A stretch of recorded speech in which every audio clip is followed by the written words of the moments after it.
The old house creaked around me, a symphony of unseen movements and whispered warnings.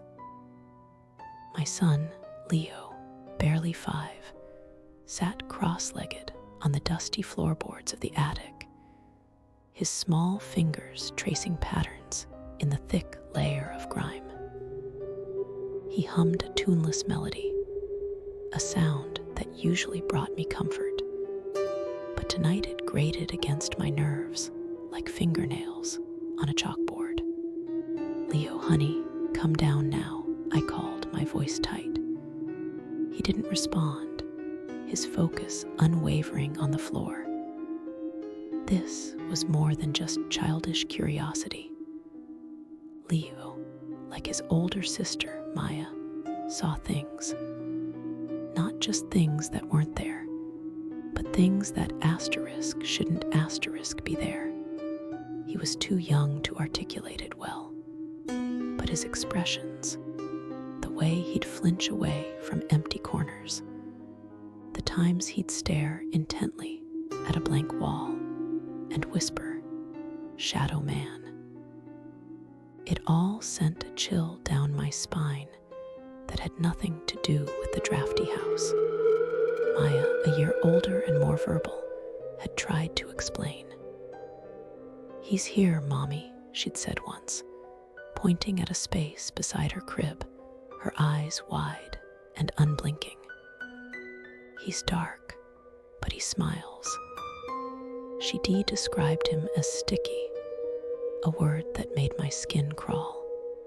Tonight, Leo's humming took on a strange cadence, a repetitive drone that felt ancient and wrong. He suddenly stopped, his head tilting as if listening to a distant conversation. His eyes, usually bright and curious, were now wide with a fear I'd never seen before. "Leo," I whispered, taking a hesitant step closer. He didn't answer. Instead, he slowly pushed himself up, his gaze fixed on a dark corner of the attic where the roof sloped sharply. A faint shimmer seemed to emanate from it, a distortion in the air, like heat rising from asphalt on a summer day, but cold. Ice cold. "Mommy," he breathed, his voice a ragged whisper. "He's making it fuzzy." I followed his gaze, my heart pounding against my ribs. The corner was empty, filled only with shadows and cobwebs. Yet I could feel it.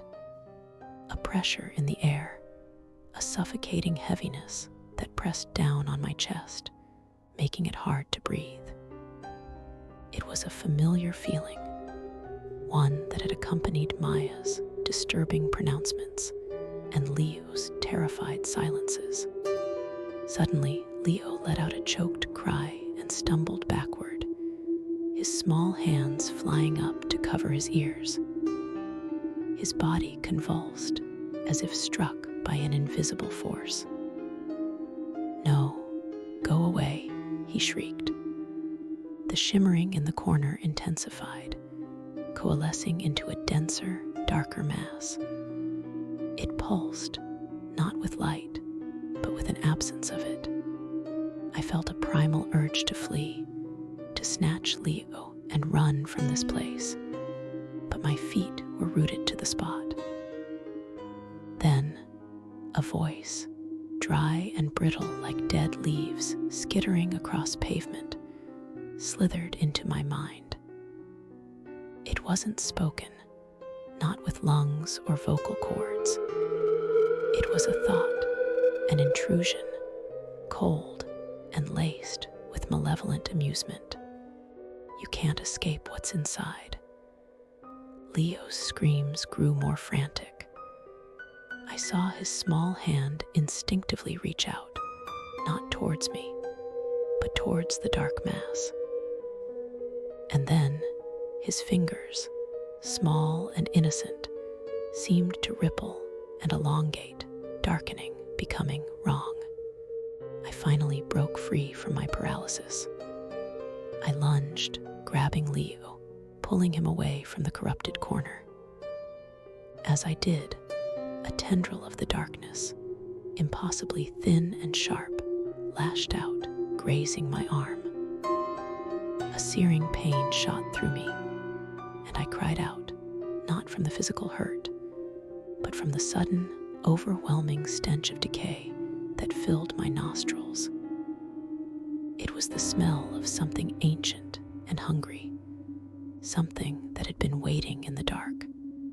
I scrambled down the attic stairs, Leo clinging to me, his sobs ragged against my neck.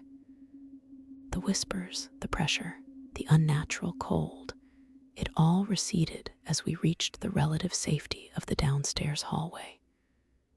But the smell, that foul, putrid stench, lingered.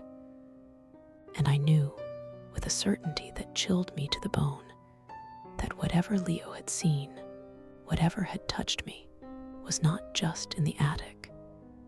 It had marked us, and it would find us again.